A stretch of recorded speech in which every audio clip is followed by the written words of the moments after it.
Agricultura de precisão é o tema desse episódio de hoje. Você sabe que a agricultura de precisão vai muito além do que você imagina. E esse episódio de hoje nós vamos falar para você sobre esse assunto, viu, Lara? Exatamente. Inclusive sobre os desafios. E afinal de contas, o que é essa tal de agricultura de precisão? E nós estamos aqui, sabe com o que? Com um professor especialista nessa matéria, agricultura de precisão e gestão. É isso aí, ele também é especialista nas culturas aí de agricultura de precisão, de cana, café, algodão, assuntos inéditos que a gente vai trazer aqui nesse podcast hoje, porque a gente sempre fala de soja, de milho, de boi, né, Lara? E hoje a gente vai falar de outras culturas. Exatamente, vamos trazer aqui culturas diferentes. Mas antes da gente entrar no nosso assunto propriamente dito, eu quero te convidar a se inscrever no nosso canal para que esse podcast chegue para mais pessoas, para mais gente. Como diz o meu amigo Pedro aqui, vamos esparramar aí para o mundo. Então, você já está seguindo a gente aqui?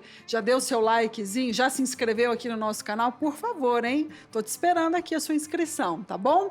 E outra coisa que eu quero falar para vocês, quero também te convidar a conhecer o nosso canal de cortes. Você pode ir até lá, fica aqui no YouTube e saber, assistir 1 minuto, 2, 3 minutos, saber o que está rolando. Se você se interessar, aí você pode assistir o episódio inteiro. Mas não para por aí, nós temos outros canais também, não temos, Pedro? Nós temos o Instagram e temos também o TikTok. Você vai achar aí, é só colocar lá Portal Agro2 que você vai ser direcionado para as nossas redes sociais. E se você também quiser acessar notícias quentinhas, fresquinhas do mundo agro, é só acessar o nosso portal de notícias, que é www.agro2.com.br. É isso aí, então roda a vinheta.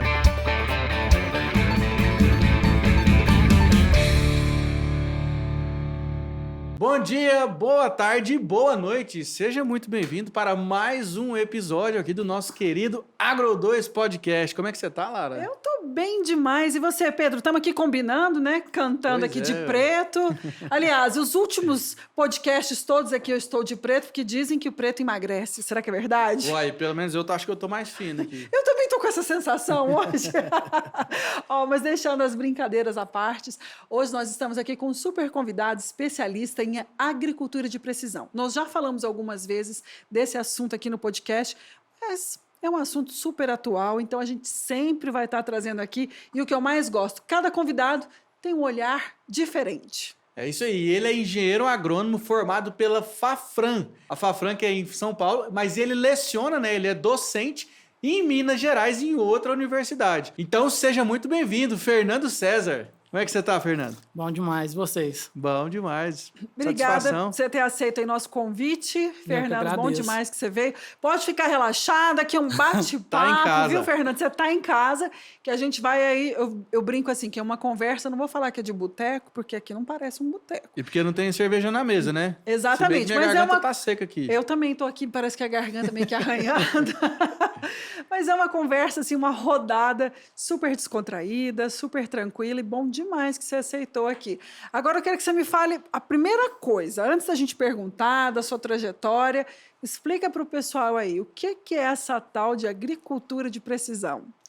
Vamos lá, agricultura de precisão, o pessoal acha que está correlacionado somente à tecnologia, a maquinário de última geração, desde plantadeira, colhedora, aplicação em taxa variável, mas a agricultura de precisão em si, ela está muito mais gerada à gestão que você faz, o manejo que você faz na lavoura, na sua fazenda. Eu falo que a agricultura de precisão é colocar a quantidade certa, no local certo e na hora certa. O que a terra precisa para ela ter um desempenho, o potencial dela produtivo ser o mínimo possível ali para alcançar altos números. Perfeito. E hoje você trabalha focado nas culturas aqui de cana, algodão e café? Recentemente eu estava trabalhando com a cultura de soja e milho, mas já trabalhei na cultura do café, na soja, no algodão, milho doce, feijão, Caramba. batata. Então tem aí um portfólio de cultura que a gente sabe. Não sabe tudo, mas sabe pelo menos o manejo ali sustentável e com a prática da precisão também. Esse que é o bom do agrônomo, tá vendo, Lara? Eu tô Porque vendo. ele sabe de tudo um pouco, mas não sabe nada de tudo. É mais ou menos assim.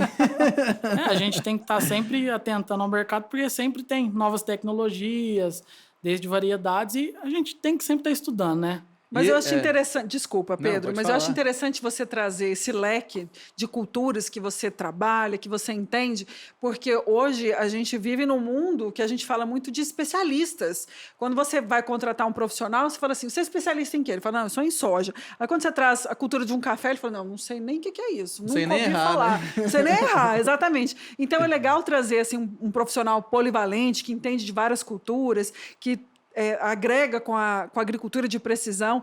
E eu achei muito interessante também o conceito que você falou. A gente, quando fala-se de agricultura de precisão, é a primeira coisa que eu pensava. Você pensa em tecnologia, mas aí você trouxe outro conceito. Assim, ele vai além da tecnologia. É do manejo mesmo, de saber exatamente o que está precisando. Então, não é só a questão da máquina de última geração, mas é do manejo mesmo ali no campo, de saber a quantidade exata de produtos. Isso também está dentro da agricultura de precisão. Sim. Hoje em dia, o pessoal conhece... Eu falo o famoso MIP, né? Que todo mundo faz. Na soja, principalmente, faz o pano de batida. No café, vai fazendo a amostragem. O MIP, só para fazer um parênteses aqui, gente. O manejo integrado de pragas. O manejo integrado de pragas já é uma coisa passada, se a gente for olhar para um lado mais moderno do agro. Hoje em dia já é um manejo estratégico de pragas. Ô, louco. Então é o MAP agora? MAP. O que ele diferencia? Ele vai conhecer as pragas que tem na lavoura, ele vai levantar um banco de dados de praga, ano a ano, safra a safra, para ele fazer o manejo correto. O que seria o manejo correto? Não só usar um defensivo só, usar princípios ativos diferentes, produtos diferentes para não causar resistência naquela praga. Isso também é uma agricultura de precisão, porque você precisa entender da sua lavoura, saber o que está acontecendo para fazer a aplicação correta sem causar danos, nem que sejam os danos ali recente naquela safra, mas ao longo do período. Que bacana. E quando a gente extrapola isso, né? Vamos falar aí agora um pouco, que você falou da soja, mas eu vejo que, por exemplo, a agricultura de precisão, ela, você me corrija se eu estiver errado, né? Mas ela funciona muito bem na base, né? Na base o quê? Principalmente na construção de perfil de fertilidade do solo. Que a gente fala muito aí de taxa variável, né? Sim. Que é o quê? Fazer a aplicação de calcário ou fazer a aplicação do adubo naquela quantidade para aquele metro quadrado ali, né? Faz uma grade. Mas isso para as culturas, essas outras culturas, igual café, cana, algodão, isso muda ou não? Não. Todo o manejo inicial de uma lavoura sempre vai ser o mesmo. Necessita da análise de solo. No caso da aplicação em taxa variável, você vai fazer mais amostragens em grids menores para fazer essa correção. Aí que entra a questão do produtor para o produtor. A gente tem que saber o perfil. Ele tem maquinário necessário, útil ali para fazer essa aplicação em taxa variável? Se ele não tem, ele consegue fazer uma aplicação em taxa variável, mas usando grids maiores. Entendi. Ele, no final, ele vai estar fazendo uma agricultura de precisão sem aquele equipamento. Entendi. Então, a agricultura de precisão ela vai da preparação do solo, nivelamento do solo para evitar erosões, escoamento de água, plantio, monitoramento e colheita também. Então, tem todos esses processos envolvem a agricultura de precisão, independente de qual seja a cultura implantada. E você acha que tem uma resistência ainda dos agricultores? Porque é muito comum você ver no campo, falar assim, não, eu sei como é que é, eu estou aqui todo dia, o jeito de plantar é esse. Ou já existe uma preocupação do agricultor em falar assim, não, eu preciso melhorar, eu preciso de novas técnicas, até para ver o meu negócio mais lucrativo. Você entende que as pessoas aceitam de braços abertos ou ainda existe muita resistência? Eu acho que tudo que é novo tem a sua resistência, mas o principal empecilho para o mercado de agricultura de precisão são os próprios vendedores. Eu sempre falo que os vendedores eles só se preocupam de fazer a primeira venda para o produtor sem conhecer como que é o operacional da fazenda dele. Perfeito. Então ele vai lá, faz a venda do monitoramento via satélite com NDVI, que é necessário para qualquer cultura. Ele não sabe como que o produtor, se o produtor ele sabe manusear aquele mapa, aquele aplicativo. Ou se ele tem capacidade operacional para isso também, né? Isso. Então eu falo, não é apenas vender, mostrar para o produtor que aquela ferramenta que ele tem disponível, que ele vai utilizar, tem que trazer um retorno para ele. Se você investe X na agricultura de precisão, ela tem que te trazer 2x de lucratividade, seja em aumento de produtividade verticalmente ou na redução de custo da lavoura mesmo, da Que é o implantação. principal objetivo da agricultura de precisão é esse, né? Sim, alguns casos você vai ver a agricultura de precisão ela elevando o custo ali da implantação da lavoura. Mas esse custo, ele se paga. Ele se A paga... princípio só, né? Que Sim, tem essa elevação. Porque ele vai trazer um incremento, né, de produtividade, né? Sim, ele vai trazer aumento de produtividade, vai trazer redução de mão de obra, isso é muito importante. Principalmente na aplicação de defensivo também. Existem casos aí em aplicações de defensivos em planta daninha que você reduz com a agricultura de precisão aí 70% de uso de um herbicida numa área total. É Olha muita aí. coisa. Aí você pega uma área de 500 hectares, aí você vê o tamanho da diferença que isso dá, né? Mas você consegue reduzir 70% por conta do maquinário ou da estratégia de aplicação? Como que é? Dos dois. Eu vou dar um exemplo, um trabalho que eu fiz na região ali de Uberlândia, para um produtor, para mostrar para ele.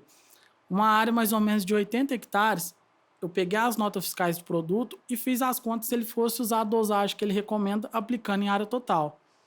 Ele gastaria mais ou menos 2.500 somente de produto. Caramba. Nessa área. Com a utilização da agricultura de precisão, ele reduziu para 1.800. Olha aí. Então, ele teve uma baixa e uma economia de produto muito grande. Isso, o valor que ele economizou, não pagava nem metade do serviço que a gente fez lá. Então, se ele fosse pôr junto com o serviço, ele ainda estaria economizando. E, consequentemente, também, ele tem o lado de preservação ambiental, o lado ecológico aí que o pessoal tem e tem que ter, com toda razão. Mas eu vejo, por exemplo, o Fernando, a gente pega essa... Quando a gente fala de soja, a gente sabe que é uma cultura que ela tem um stand, né? Que é a população ali bem definidinha, né? De acordo com a variedade e tal. 320 mil plantas, 340, 360. Mas quando eu falo, por exemplo, de cana-de-açúcar, que eu tô falando aí que é uma forragem, né? Então ela tampa 100% da área ali. É mais difícil, né? Fazer esse manejo na cultura de cana ou não? Olha, na agricultura de precisão, a cana ela tem vários estágios. Hoje o setor suco-energético da cana ela é o mais utilizável com a agricultura de precisão. Sério? Todas as usinas nova, eu já tive a experiência de trabalhar na Raizen. Todas as frentes de trabalho, seja para plantio e colheita, são utilizados piloto automático nas colhedeiras, na plantadeira. O que isso traz? Redução de tempo, traz evitar pisoteio ali da cana. Isso é uma utilização da agricultura de precisão. Pós-colheita da cana, a usina, né, vai lá, faz um mapeamento, por exemplo, com drone e encontra as falhas no plantio para recompor. Entendi. Essa utilização dessa agricultura de precisão na cana, ela prolonga a vida de um canavial em até 2 cortes a mais. Olha aí. Porque o maior custo hoje do plantio de cana é na implementação do canavial. E depois no replantio, né? Porque hoje um canavial dura o quê? 7 anos, 8 anos? 7 cortes, mais ou menos. São 7 cortes. Então você está ganhando 2 cortes a mais. Nós estamos falando aí do incremento aí de quase mais de 20%, né? Isso. É muito grande. Além de utilização de várias ferramentas, onde você consegue acompanhar o vigor daquela planta, daquela área, na cana. Você hoje em dia utiliza, como você falou, que é muito difícil o operacional numa cana pelo porte dela. Isso. Você consegue fazer aplicação via drone, localizada. Você tendo um mapeamento ali, seja drone ou via satélite, você faz lá uma aplicação foliar, um regulador de crescimento ali, somente no local necessário. Mas agora você está me trazendo e falando aqui diversas soluções para o campo. Mas eu vejo um problema, o operacional disso daí. Porque como que é feito isso? Porque a gente está falando de alta tecnologia. E aí como que é feito o operacional? Porque será que a resistência também dos agricultores seria do fato dele ter um profissional que certamente custa um pouco a mais para a propriedade, porque tem que ser uma pessoa especialista, no caso, né? Tem que saber operar essas máquinas que são altamente tecnológicas. Como que fica isso, essa parte operacional? Como resolver esse problema? Olha, hoje em dia o mercado ficou muito já necessário essa introdução à agricultura de precisão. Porque, lógico, cada um vai se especializando na área, seja de drone, sensoriamento remoto, inteligência artificial, que também entra na agricultura de precisão. não tem mais essa resistência, principalmente porque eles vê as grandes usinas, porque é para onde eles, igual no caso de cana, para onde eles fornecem a cana, utilizando. E tem que ser comprovado tudo economicamente. Você quer ganhar um produtor, você quer ganhar um grande grupo, você tem que mostrar aquela eficiência na ponta do lápis. Não só falando porque fulano faz ou que ciclano faz. Tem que trazer lucratividade, retorno para ele. É o que todo mundo gosta, né? E o que eu acho bacana, né, cara? Uma vantagem boa que a gente teve de trazer você aqui no podcast é porque você tá nas duas pontas, né? Você tá tanto na ponta lá do produtor que tá lá na fazenda, igual você falou, trabalhou na Rising, né? Isso. Que é uma das maiores usinas, né, do setor. Tá até na bolsa, né? Isso. Inclusive. E você tá na ponta também da formação desses profissionais, que você é professor dentro da faculdade. Como é que essa galera está chegando no mercado aí, na sua visão? Você acha que a agricultura digital, a agricultura de precisão, vai demandar muita gente que a gente não está entendendo ainda essa demanda? Como é que você vê isso? Vai. Hoje, com a chegada do 5G aí no Brasil, que ela vai ampliar aí o leque de cobertura de área, vai ser necessário. É um fator muito legal. Esse está na ponta com o produtor, está na ponta com os alunos. Eu, como professor, eu tenho que apresentar todas as tecnologias que eu conheço para os alunos. Só que quando eu vou falar com o produtor, eu apresento que funciona, operacionalmente falando. Boa. Tem que ter esse filtro, Mas né? é excelente você ser um professor que está no campo, que está na sala de aula, porque, como você disse, você sabe que funciona. Porque a gente até já foi pauta de alguns podcasts aqui, a gente falava assim, da distância da universidade para o campo. Então, você sendo também um cara do campo, que está ali, né, com a mão na massa, isso também para os seus alunos é extremamente enriquecedor. Eu falo para eles que se eles tiverem a oportunidade de fazer o estágio morando numa fazenda mesmo, ali, não saindo... Sujando a botina. Conhecendo o operacional mesmo a fazenda, como funciona o horário de aplicação, tudo certinho, é o necessário. Que para mim, como profissional... Valeu muito mais do que a faculdade, o estágio de 6 meses que eu fiz na fazenda mesmo. Eu também tenho essa visão, cara. Porque, assim, a faculdade, né, é muito importante, é uma fase importante da nossa vida, mas se você não tomar cuidado, você acaba ficando muito teórico. Sim. E agronomia é um curso desse tamanho. É. Né? Na minha época, quando eu fiz, né, eu formei em 2013, era integral, né? Ou seja, eu acho que ainda é integral, inclusive e eu acho que 5 anos foi pouco. Porque é tanta coisa, cara. Né? E eu vejo que se não sujar a botininha, realmente fica complicado, né? Nas aulas práticas que eu faço com os meninos lá, eu procuro nem sempre utilizar uma tecnologia ali digital, um tablet, uma imagem de satélite. Eu procuro ensinar um manejo com precisão que todo produtor pode fazer, não importa o tamanho dele. Então, isso é o fator principal. Que é necessário também. E assim, e essa matéria, agricultura de precisão, é uma matéria nova dentro das universidades, não é? Sim, não é todas que tem. Eu, particularmente, quando eu fiz na Fafran lá, foi muito superficial. E como eu... Mas era uma matéria específica ou estava dentro de outra matéria? Não, uma matéria específica. Ah, tá. E eu sempre fui muito curioso. Desde quando eu entrei na faculdade, primeira matéria de topografia, começou aquela moda de drone, Vant. E eu comprei um drone, um Vant, e eu acompanhei essa evolução. Vant é o veículo aéreo não tripulado, viu, gente? Porque assim, a gente às vezes é do setor, né? Tem mania de falar siglas, igual o médico conversando, né? Eu fiz um ADP, não sei, eu fiz... Não, a gente tem que falar aqui. Aí eu sempre acompanhei essa evolução.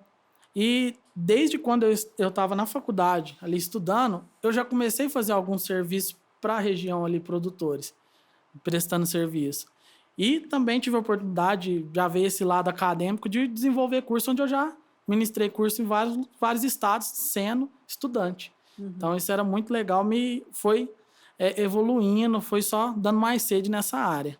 E eu falo que eu não posso parar. Você foi visionário aí, então, quando você teve essa ideia de comprar já, né, como estudante, né, o drone, e aí depois você sentiu isso, né, esse chamado, porque eu falo que para lecionar tem que ter um chamado, ensinar tem que ter uma vocação. Então você sentiu isso também, e principalmente dessa matéria, que você vê um futuro que veio para ficar. Vejo.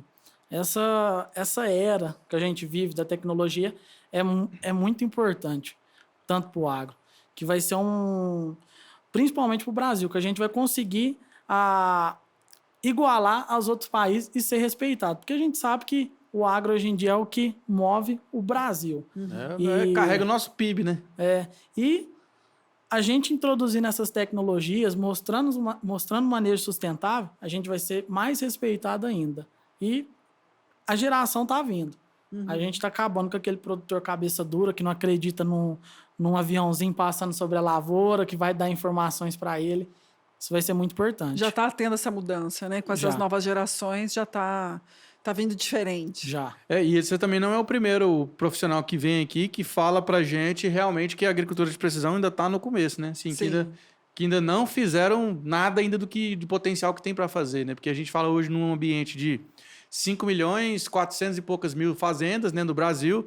Lógico, né? Isso aí pega desde pequeno, médio e grande, mas se a gente pegar ali os 2% ali que representa 85% da produção nacional, tem um oceano azul ainda, né, de oportunidades. Então, se você está assistindo esse podcast, está pensando, por exemplo, em qual área você vai seguir, tá aqui um insight valioso para você, que é a agricultura de precisão. Olha com carinho aí, porque pode ter muita oportunidade para você seguir nesse caminho também, né, Fernando? Eu falo que até mesmo nem só os grandes produtores. Os grandes produtores, eles vão ter lá seu operacional já pronto no setor de agricultura de precisão. Mas um fator que eu aposto são os pequenos produtores, cooperativas. Isso, elas investem em tecnologia, elas querem que o produtor aumente a produtividade dele para, consequentemente, a cooperativa ganhar. Eu acho que isso não é errado de forma nenhuma. Não, claro, e não. as cooperativas hoje estão apostando muito forte nessa área do agro 5.0, não é nem mais 4.0 que a gente tem aí. Pois é, esse 4.0 parece que já veio, já passou e agora a gente está vivendo outra era, muito rapidamente. Você acha que a principal diferença desse 4.0 para o 5.0 seria o quê? As máquinas sem Eu acho piloto? que vai ser inteligência artificial. Inteligência artificial. Preditivo, né? Os algoritmos preditivos, aí. Big Data. Então, eu falo, eu estou desenvolvendo um aplicativo de inteligência artificial para o agro, onde o produtor vai lá, tira uma foto, já identifica a anomalia e já dá um parecer técnico para ele. Ô, louco. No próprio aplicativo. No próprio aplicativo. Você programa também? Não, antes de eu fazer agronomia, eu fiz sistema de informação. Então por Só isso que eu não lecionei na área e não sei programar, faz tempo. Mas eu gosto dessa área. Você é o cara da tecnologia, né? Sempre gostei. Sempre gostou. Você saiu aí dessa área, mas acabou indo para agronomia e entrando nessa área de tecnologia. Fernando, e conta pra gente, cara, como é que você foi cair nesse agronegócio aí, que você tava lá no interior de São Paulo, né? Sim. E aí você falou, cara, é agro que eu vou fazer. Como é que você decidiu? Quando é que essa chave aí na sua cabeça virou aí? Olha, minha cidade é muito pequena, Ituverava, 40 mil habitantes. E o que movimenta a cidade, questão de profissão, é o agro, é as usinas e a faculdade. Então, a faculdade lá de Ituverava é muito boa, a Fafran. Eu optei por fazer agronomia. A faculdade sempre tem os benefícios de Mas não bolsas. porque a sua família tem um histórico, não. Você quis nem ser pioneiro de terra, mesmo lá, nem debaixo da unha. Você foi influenciado pela atmosfera, então, por conta dos 40 mil habitantes, a cidade que tem muitas usinas, tem a faculdade. A faculdade é de agronomia. Tem agronomia, veterinária, direito, sistema de informação. Tem outras. Tem vários cursos.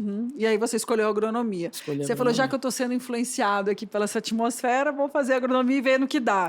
E o que deu? Quando você começou a fazer, você gostou do curso? Falou, não, é isso realmente. Gostei. No primeiro ano eu comecei na Unifran, em Franca, só que por questão de valores estava ficando igual, eu falei, vou fazer em casa mesmo, que já está dentro de casa. Economiza, né? Um aluguelzinho, né? Lá em Franca era de manhã. Na Fafran, como é 4 anos de aula e meio de estágio, é integral. Aí eu fiquei na Fafran, tudo, formei lá, graças a Deus, logo antes de eu terminar, eu já comecei pós-graduação. Então eu já queria ter um segmento desse tipo. Você já sabia a área que você queria atuar, né? Que seria a agricultura de precisão. Sim. Aí, consequentemente, foi tudo deslanchando. Trabalhei na usina, trabalhei na Orbia, que é um marketplace da Bayer. Da Bayer, hoje. Muito famoso, né, cara? Então foi muito legal, uma experiência. Aí quando eu tava na Orbia, pessoal, eu vim pra cá. O pessoal te chamou pra cá. Me chamou. E aí você veio parar aqui em Goiânia. Gostou de Goiânia? Gostei de Goiânia. Goiânia é bom. Nunca tinha vindo, não, mas é muito bom. Você achou muito diferente a cultura, assim, e a maneira como os agricultores percebem essa agricultura de precisão? A cidade em si eu achei uma Ribeirão Preto. Ô, você não é a primeira pessoa que fala isso, não. Eu já ouvi falar que aqui parece com Ribeirão Preto e já parece também com Campo Grande. Campo Grande eu nunca tive oportunidade. Mas Aí, a questão do perfil de agricultor, eu acho aqui muito mais mente aberta. Ah, é? Porque lá na região, pelo menos de Ituverava, são poucos fornecedores. A maioria do pessoal são arrendatário para cana, para usina. Então, quem faz o manejo é a usina. Mas a usina... Ali tem a Raizen, tem a Alta Mogiana, que é uma usina muito grande aí no Brasil também. Eles vêm muito forte batendo nessa área do agro tecnológico, vamos dizer assim. Então, todo mundo já vê. Você vai nas lavouras, você vê um drone passando. Você vê eles fazendo um manejo estratégico de praga. Você vê eles usando pulverização com drone também. Controle biológico com liberação de controle biológico com os microvespa para cana-de-açúcar. Então é muito... Até isso, gente. Que é isso? Como ele falou, o porte da cana é tão grande... É difícil. É impossível você entrar numa cana. Não, depois que está estabelecido o canavial, é só depois do corte, para você mexer alguma coisa. Aí eles utilizam drones para fazer liberação localizada e precisa de controle biológico. Que interessante, gente. Essa parte... Eu confesso que é a primeira vez que eu estou escutando. Muito legal, muito legal. Agora me fala de café. Você trabalhou com café também, Já cara? Eu sou apaixonado em café, viu? Porque geralmente eu faço o podcast tomando um café, viu? É porque hoje a Agi não vê, nossa querida assistente aqui, Sim. né? E ela sempre deixa o café para mim aqui. Cara, uma das culturas que eu sou apaixonado, tenho muita vontade. E como é que funciona a agricultura de precisão no café? Qual a aplicabilidade dela diretamente? Primeiramente, é como fosse qualquer cultura. Preparo do solo. Fez o preparo do solo, você vai fazer um mapeamento para identificar as curvas de nível. E hoje em dia não precisa mais do topógrafo ficar lá pegando ponto a ponto. Um drone, um Vant, com sinal RTK corrigido, com uma precisão, ele vai lá, faz o mapeamento, você gera as linhas de plantio para jogar no GPS do trator. Já automático, não precisa nem fazer conta, nem pôr a mão. Eu comecei nessa área, eu lembro que o primeiro serviço que eu peguei ali na região de Minas, perto ali de Ituverava, eu não sabia fazer. Olha aí. Eu comprei um curso, falei, eu faço, e fui olhando uma tela, o curso, outra fazendo, outro. E deu certo. Deu um erro aí de precisão do trator de 0,2 milímetros. Ah, não, isso aí Nada. nem é erro, não. Deu nada, né? Então Nem eu erro. aprendi a gerar esses relatórios e com o café tem esses manejos. Entendi. Primeiro com a implantação, depois vem com monitoramento. Hoje você consegue identificar pelo índice de clorofila da planta, que é o quão verde ela está, se ela está com estado saudável ali, os locais onde tem algum problema. Então, eu peguei um caso na última geada que teve ali na região, que foi muito forte, atingiu muitos produtores, que o produtor estava indignado. A geada pegou minha lavoura inteira, mas só uma parte da minha lavoura que queimou o café. Entendi. Falei, vamos descobrir o que é. Por imagem de satélite de safras, anos passados, eu identifiquei que aonde a geada foi severa, foi crítica, já tinha um histórico ali de uma fertilidade, de uma produtividade mais baixa. Aí tinha que investigar, que eu falo. Não adianta só você ficar ali na frente do computador, você tem que ir para a roça, tem que ir em loco. Tem que olhar, né? Porque a agronomia, acho que o agro, de maneira geral, né? Não só a agronomia, é uma área que envolve muita observação, né? Sim. Tanto é que a gente chegou onde a gente está hoje porque a gente observou, né? A gente viu que determinada coisa funciona mais e outra funciona menos. Verdade. E realmente. Ô, Fernando, mas só por curiosidade mesmo, curiosidade minha aqui, que acho que pode ser até boba, né? Para quem está assistindo, mas o que é hoje um custo de implantação de 1 hectare de café, por exemplo? Você sabe dizer? Hoje, um custo de uma implantação, como depende da variedade que o produtor vai pôr ali, pode estar valendo aí com uma adubação correta uns 6 a 7 mil. Não, então não é tão caro, não. Não é tão caro, não. O manejo que é complicado. É porque é uma planta perene, né? Aí você faz a implantação, ela vai ficar produzindo Vai ficar uns 15 a 20 anos. 15 a 20 anos, né? Isso. E ela demora quanto tempo até começar a produção de fato? Lá do 6º ano para frente. Do 6º ano para Para uma frente. produtividade boa. O que o agricultor faz até lá, então? O que ele fica esperando? É porque a renovação de lavoura dele vai ser por partes. Aham. Eu falo... Entendi. Então Entendeu? ele tem que escalonar o plantio. Isso. Ele não pode plantar tudo de uma vez a área dele. Só se for área de abertura, aí ele tem que implantar. Sim. Entendi. Mas Agora, depois- ele vai renovar uma parte do cafeeiro dele aqui, outro ano outra parte. Então, para não ficar lá, Sem ter produto. aquele rendimento baixo da área total dele. E o cara, para produzir café, né, ele também tem que ter uma estrutura, né? Porque assim, o café ele envolve, tem que fazer a colheita, né? Sem falar dos tratos culturais. Tem que fazer a colheita, depois tem que colocar isso num terreiro para secar. E aí ele tem que entregar isso, já o grão, né? Isso. Existem 2 tipos de venda hoje no café. O grão cheio e o pós dessecação lá no terreiro que ele fica. Aí depende da cooperativa. Hoje o mercado do café ele é muito amplo. Eu não sou um apreciador de café. Tomo meu café normal. Mas tem pessoas que entendem tanto de café que eu já tive a oportunidade de ir na Cochupé, é a maior cooperativa. Lá em Guaxupé? Isso. É a Referência. maior Café cooperativa do certificado. mundo hoje.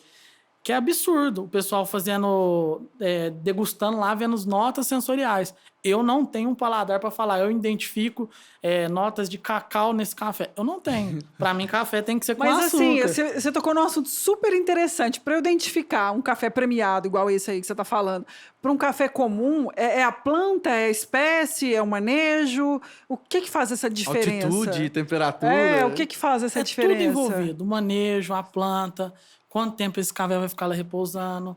Existe café aí, sacos de café aí que vale mais de R$1.000. Então, uma coisa... eu não tenho propriedade de falar de café especial. Mas o manejo da lavoura de café, normal. Mas café é um mercado... É uma das culturas que tem mais valor agregado hoje em dia. E aqui no Brasil a gente produz basicamente 2, né? Que é a Conilon e a Arábica, né? A Arábica é que vai, pelo próprio nome, vai para exportação. Isso. E a gente consome mesmo é o Conilon. Isso. Hoje, os últimos dados que tem, cada 10 xícaras de café consumida no mundo, 7 é café brasileiro. É muita coisa. É muita coisa. Dominando o mercado. E eu acho que é um então. dos maiores consumidores também. O brasileiro toma café, né? Ah, tá calor, vamos tomar um cafezinho. Tá frio, vamos tomar um Eu falo cafezinho. assim, que o cafezinho com leite, o pão francês... Então, ó, essa câmera aqui, eu sei que tá aqui, vem cá, dá um close em mim aqui, olha aqui. Nós estamos precisando de um patrocinador de café nesse programa, viu, gente? Um cafezinho, eu vou falar pra você, viu? É sadio demais. É verdade, eu também concordo. Aliás, podia ter um cafezinho aqui hoje, né? Tá fazendo falta, né? Mais que a cerveja. A gente gosta mais de café do que da cerveja. Eu vou falar pra você, o café eu só tomo quando tem, viu, Lara? E os melhores cafés hoje no mercado é os cafés de montanha. De montanha. São os pequenos produtores. Né? Na mão mesmo ali, aquele negócio rústico. Que não entra maquinário. Aí entra a agricultura de precisão. Olha aí, faz Em sentido. 2018, eu fiz um projeto de pesquisa com a Cochupé e com a Stoller. A gente validou a utilização da pulverização com o drone, onde a gente viu a penetração de produto, qual velocidade o drone tem que sobrevoar, qual altura, penetração de gota no bacheiro, no terço médio, no superior, tudo isso. Isso eu acho que foi um dos primeiros, a gente lá com a Cochupé. Então, Entendi. eles investem muito em tecnologia. Não só eles, ali na região é muito forte. Essa região aí, ela tem os cafés certificados, né? Isso. Inclusive, tem várias certificadoras lá na região que eu já ouvi falar. Tem até um amigo meu que tá lá, o Joaquim, mandar um abraço pra ele. Não sei se ele vai estar assistindo esse episódio, mas é um cara bom pra gente falar sobre certificação de café também. É um mercado muito amplo, o café. Fernando, e você comentou que você fez um curso para você poder operar um maquinário especificamente, né? Mas assim, quem estiver assistindo a gente, um agrônomo que já está formado, que falou assim, olha, achei legal essa área, parece que eu estou querendo atuar aí. Existe hoje, você tem conhecimento, se existe hoje no mercado alguma instituição que tem um curso específico ou a pessoa tem que se aventurar realmente em cursos, às vezes, na internet? Você sabe de alguma coisa disso? Existe. O Senar hoje em dia está apostando muito forte nessas tecnologias. O Senar EAD eu falo que é o maior livro que você tem. Só que, igual eu te falei, professores, essas instituições, eles vão falar de tecnologias que nem sempre vai ser utilizado ali na lida mesmo. Ou para sua região, né? Então, o Senar tem muito curso grátis. Hoje, a Geodrones, ela tem cursos magníficos. Eu já ministrei curso, hoje eu não ministro mais curso, por questão mesmo de trabalho. Mas eu tenho um grupo, por exemplo, no WhatsApp lá, onde eu posto, tem mais de 100 pessoas, posto cases de sucesso e ferramentas úteis que todo mundo vê lá e fala na prática. Então, eu posto o resultado, mostro como que foi a execução, em forma de artigo. E tem muito artigo aí que a gente consegue ver sobre agricultura de precisão. E você acha que hoje, como você é professor, né? Você acha que esse EAD, ensina à distância, principalmente para agronomia, quando a gente fala que é uma profissão que envolve muito campo, o que você acha do ensino de agronomia EAD? Vou jogar na fogueira agora, hein? Olha, eu acho válido, porque nem todo mundo que tem condição de fazer uma agronomia presencial, integral, por questão de valor. Então, eu acho que essa democratização de uma agronomia para todo mundo, para quem trabalha ali no dia a dia, é muito importante para o nosso Brasil, não só para a agronomia, para a faculdade, para a educação em geral. Então, eu sou a favor, mas tudo vai daquele profissional. E da pessoa, né, que está por trás do EAD também. Sim. O profissional ele não pode só ficar ali parado na questão de aula. Ele tem que se profissionalizar. Eu falo, meu currículo eu tenho mais de 30 cursos do Senar, curso que eu fiz particular, curso que eu fiz no Senar EAD. Isso agrega. Nem se for um curso para mim ter o diploma lá, se eu vejo que é importante pôr no meu currículo, o conhecimento é necessário.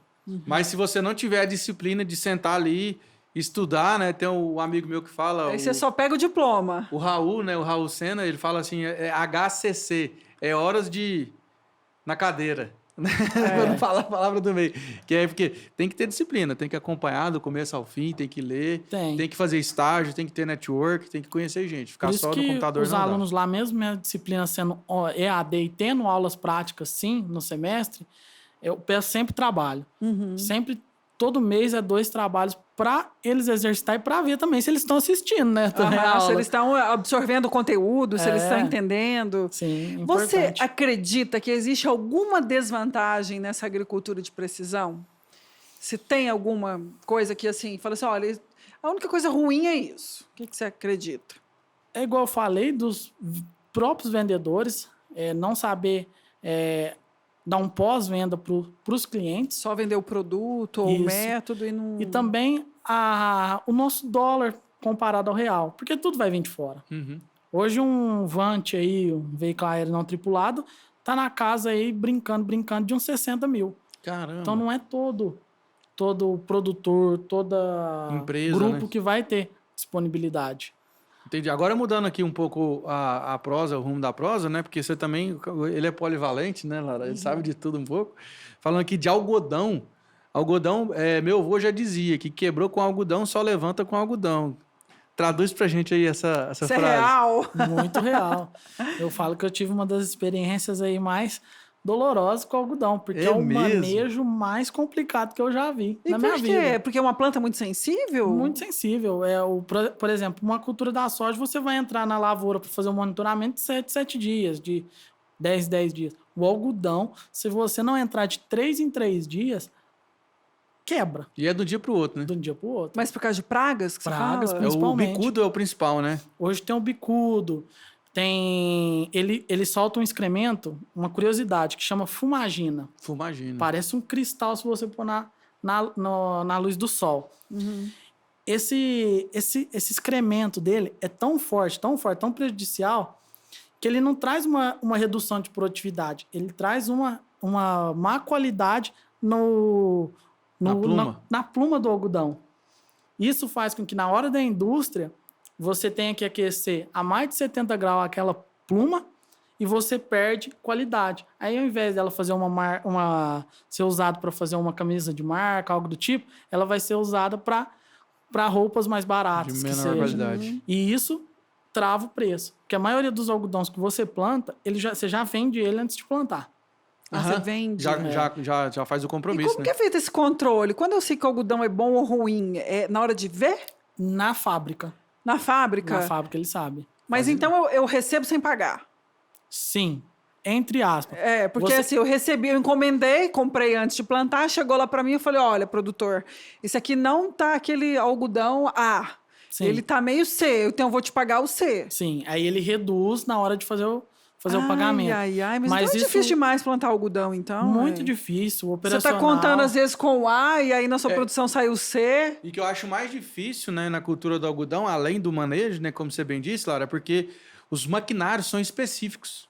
Então, por exemplo, você não planta outra... Se eu tenho uma colhedora, eu mudo a boca dela, eu posso plantar milho, soja, sorgo, enfim, várias coisas. O algodão não tem isso. Algodão não. A máquina é só pro algodão. E fora que na hora de colher o algodão, você tem que isolar totalmente as estradas do lado quando ele deixa o rolo lá do algodão. Por quê? Se um carro passar e jogar poeira, reduz também na qualidade do algodão. Então, quem mexe com algodão é coisa para pessoa que tem muita herói. paciência. Não, acho que são produtores que estão em outro nível. Porque o cara ele tem que ter um certo nível de amadurecimento e de profissionalismo para trabalhar com algodão, né? Não é qualquer pessoa que fala assim, hoje eu vou plantar algodão. Não é assim. Você vai se enrolar. Uma curiosidade do algodão, você tem que saber quantos nó o algodão tá dando. Por quê? Você tem que jogar regulador de crescimento para fazer com que ele trave o crescimento ali e desenvolva o fator reprodutivo dele, não só vegetativo. É muito legal.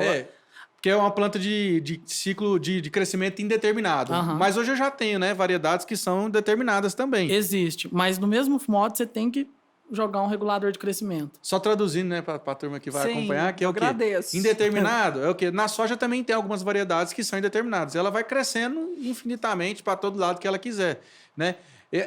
A cultura de ciclo determinado é aquela que ela cresce numa altura e ela fica daquele jeito até o ponto de colheita, amadurecimento.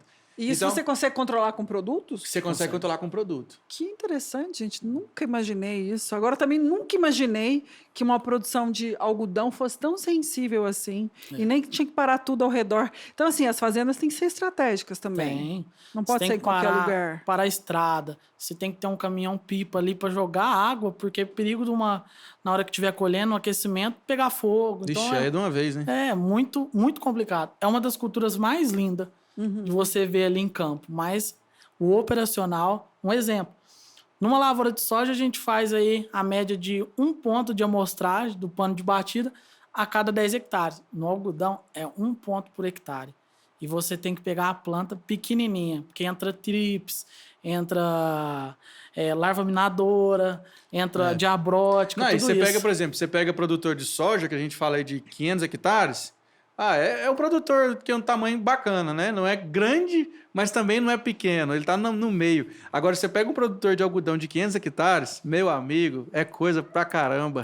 É muito chão. Eu falo, o pessoal ali da Algar Farm, ali na região de Uberlândia, eles estão vindo muito forte ali com algodão. Foi onde eu fiz meu estágio, o André, o Marlos, O André é o cara que eu mais conheço de algodão na vida, assim. O cara é fora da curva. Tanto é que na minha região de Ituverava, era muito forte o algodão. Só que por conta do bicudo, tinha uma indústria lá, teve que ir embora. Olha aí.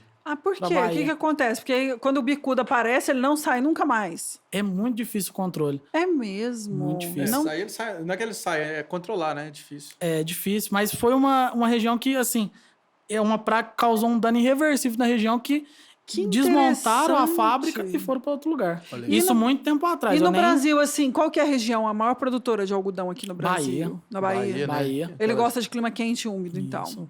Hoje em dia você pode escolher a época de plantar algodão. Ali na Algar, por exemplo, na região de Uberlândia, eles plantam irrigado. Então plantam como terceira safra.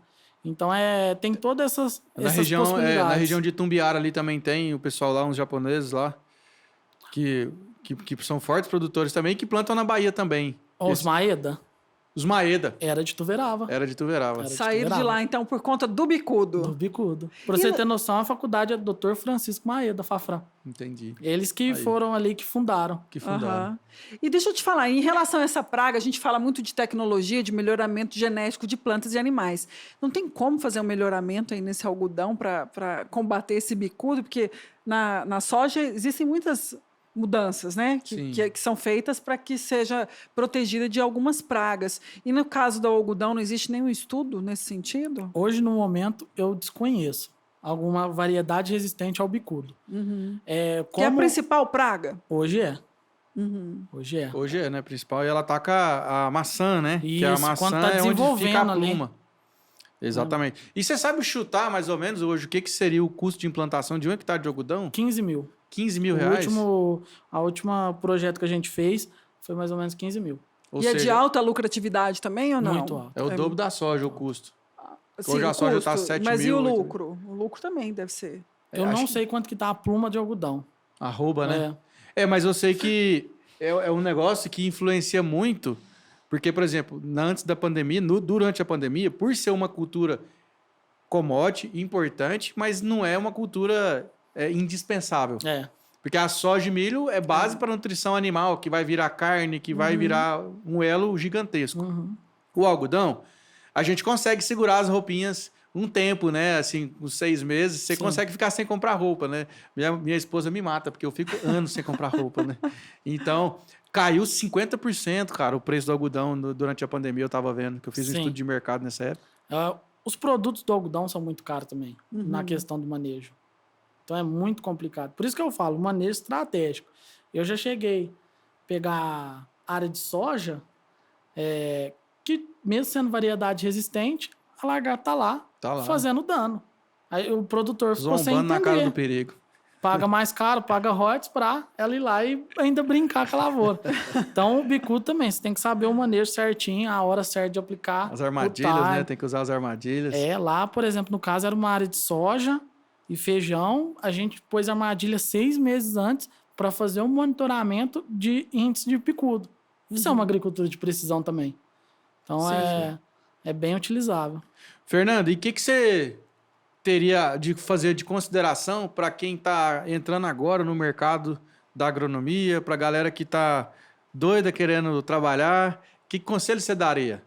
Olha, aproveita o máximo desses dias de campus, faça network, faça curso, vá em palestra, mesmo que seja palestra que você acha que não é desnecessário. Nunca vai ser desnecessário. Sempre você vai absorver alguma coisa, conhecer alguém, ter um conhecimento a mais. Então, sai um pouco da sala de aula. Procure novas tecnologias, seja na agricultura digital, seja em variedades. Tudo que você puder absorver de fora da sala de aula e fazenda, você tem que absorver. O segredo é não ficar parado. Porque antigamente tinha até uma máxima, né? Os profissionais terminavam a faculdade, faziam ali sua pós-graduação e não voltavam para a sala de aula nunca mais. Né? Quem dirá um curso. Agora, hoje mudou muito esse conceito. Mudou. Hoje, ditado, né? Menino que não anda não vende picolé, né? Porque hoje eu vejo assim, até o próprio mercado está exigindo, porque ele muda toda hora. Então, só hoje a universidade, só uma pós-graduação é realmente só. Se não estiver ali atualizando a todo momento, tanto no campo, tanto com cursos, não vai para frente. E hoje em dia ficou muito fácil. Por exemplo, eu faço mestrado. Meu mestrado é profissional. Ele tem uma certa flexibilidade com que eu não preciso ficar na faculdade. Vou, assim, mensal, mas com o mesmo peso, a mesma medida. Então, existe essa flexibilidade hoje em dia. Pós-graduação online, que você vai uma vez na faculdade por mês. Então, tem toda essa flexibilidade. Tem que usar, né, as ferramentas. Poxa, Fernando, cara, que episódio bacana, né? Nossa conversa aqui voou aqui, já tem quase 1 hora que a gente está conversando. Bate-papo muito macio, gostoso. E como é que o pessoal faz para te encontrar nas redes, pra galera ir lá mandar uma mensagem para você, ficar te amolando lá? Como é que é? Nada. Tem meu Instagram, que é Fernando César, que é CZARR. E o LinkedIn... César com 2 R no final? Isso, mas é com CZARR. CZARR. E o LinkedIn é onde eu posto muito case de sucesso. Boa. Lá eu posto, quando no Instagram é o grupo no WhatsApp lá, que tá lá no LinkedIn e também no Instagram. Convido todo mundo a entrar. Tem até um grupo no WhatsApp aí, sim. Tem, aí a gente posta lá, o pessoal troca ideia, troca informação, principalmente nessa área de agricultura de precisão. Que bacana. E para te acompanhar, Lara, como é que a galera faz? O meu é @larabrito.real. E você, Pedro? O meu é @porpedromaia. Vai lá e adiciona o Pedrão lá, que eu vou ter o maior prazer em conversar com você. É isso aí, pessoal. Obrigada pela sua audiência e logo mais a gente se encontra nos próximos podcasts. Tchau, tchau, pessoal. Tchau, tchau.